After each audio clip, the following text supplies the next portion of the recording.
Ghadir Khum was a pond at the crossway from where one way went to Yemen, second way went to Syria, third way went to Makkah, and fourth way went to Medina.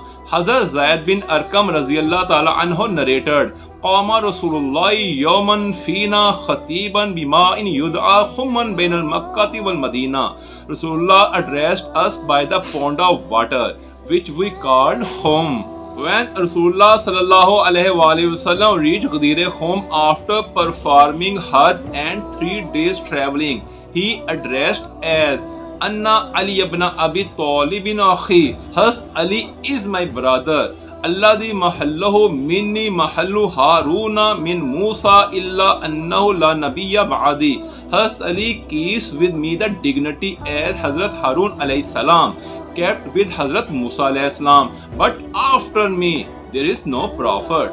Inni kazalika la kasrati mulazamatihi iyaya wa iqbali alayh. Hazrat Ali always remains with me, and my intention is more to Hazrat Ali. Wa hawahu wa qabulihi minni. He accepts my everything. Walladhi fada Rasulullah bi nafsihi. Hazrat Ali sacrificed his life for Rasulullah. Awwalu nasi salatan wa awwalu man abadallaha ma'i. He is the first to offer prayer with me and is ibadat guzar, that is worshipper. Allah faman kunto maulahu fahaza aliyun maula. Be aware that whoever I am the master of, this Ali is the master of him.